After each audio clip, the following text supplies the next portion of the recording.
We've got, oh, it's signed. It's signed. Brad says, Raymond Carver, Iowa City, exclamation point, which is always how I feel when I'm here. Hi, I'm Dave Kajganich. I am an alum of the Iowa Writers Workshop. I was here in the fiction program from 1992 to 1994. And I've just come back to town and have had a walk through the archives where they have all the editions from decades and decades of faculty and students who have come through this program. And it is a privilege to be here. And I've grabbed 5 books off the shelves that meant a lot to me, and I'm going to walk you through my list. I will crack the seal on this because I am the first person to do this, and so I get squatters' rights, and I'm going to talk about Raymond Carver for a minute. It would be very hard to overstate the influence that Raymond Carver had on writers of my generation, and certainly still has. The way that he took the sort of the baton from Hemingway in terms of very simple, very straightforward syntax, very straightforward dialogue, naturalistic, but not necessarily slavish to naturalism. There could be sort of operatic moments in Ray Carver that you wouldn't expect, given the ecosystems he would build in his stories, but when they happened, they just broke your heart. This, of all his collections of short stories, is my favorite. It has, some classics. We've got, oh, it's signed. It's signed. And it says Raymond Carver, Iowa City, exclamation point, which is always how I feel when I'm here. A Small Good Thing is in this collection. Where I'm Calling From, Cathedral, which is one of the most masterful American short stories.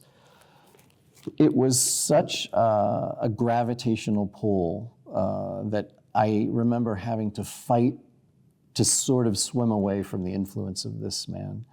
And you can still see his influence in, obviously in fiction today, but also in the way that television can be constructed, naturalistic film dialogue in American independent cinema.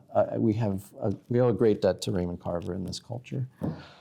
The second book I've chosen is the collected stories of Dubus, who in a lot of ways for me was a kind of gentle response to Raymond Carver's work, in the sense that he felt warmer to me somehow, with the same attentive eye, but a little bit less of the formalism of Ray Carver and more of the sort of the humanism of, sort of the Russians. And I just remember how liberating it felt to move between these two and sense a kind of a range in temperature in a way.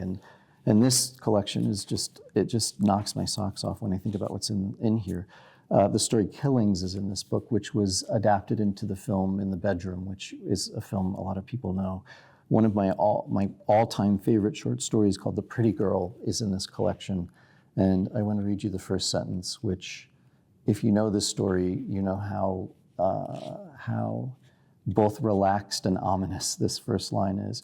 I don't know how I feel till I hold that steel. I won't spoil the story, but it is an electrifying experience to read that for the first time. The third book I've chosen is a memoir by Abraham Verghese about his time in medical school. It's called My Own Country, A Doctor's Story. And for me, this ended up being a kind of life-changing book because I was very interested in potentially pursuing a medical degree, becoming a doctor.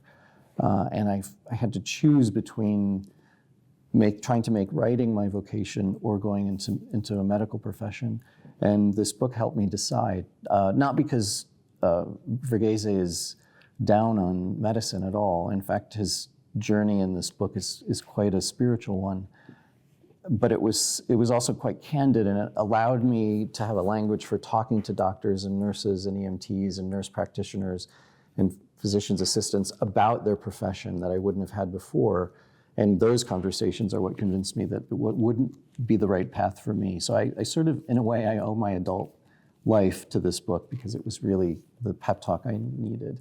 The fourth book I've chosen was written by a classmate of mine when I was at the workshop named Kristen Bakis. The book is titled Lives of the Monster Dogs. And I had the privilege of seeing this in chapters in workshop before it became this book. And it was so exciting to see someone take on such a surreal world in this book. Basically, through some clandestine innovations in medicine, they are able to put dogs' heads on human bodies and sort of mesh the personalities of both species. And reading it in workshop without knowing that it was going to become this book was exhilarating enough. But to then see that the world could make room for such a strange and beautiful book from someone who I'd sat across a table from in workshop, it was just so exhilarating. And I can also testify that Kristen Bakis is one of the sweetest, smartest people I've ever met. And my last selection is another book that's sort of changed my life. It's changed the wiring in my brain, which is John Gardner's book on moral fiction, which is a book about the writing of fiction. And his perspective on what a writer may owe a readership or a society or a community, and how a writer might go about thinking about the responsibilities that come with building narrative that tens of people or thousands of people or hundreds of thousands or even millions of people might read, was just, it was a language I didn't know how to speak until I read this book, but I've since become quite fluent in, and I can't imagine doing my work without many of the ideas in this book. And John Gardner was also a beautiful writer of fiction.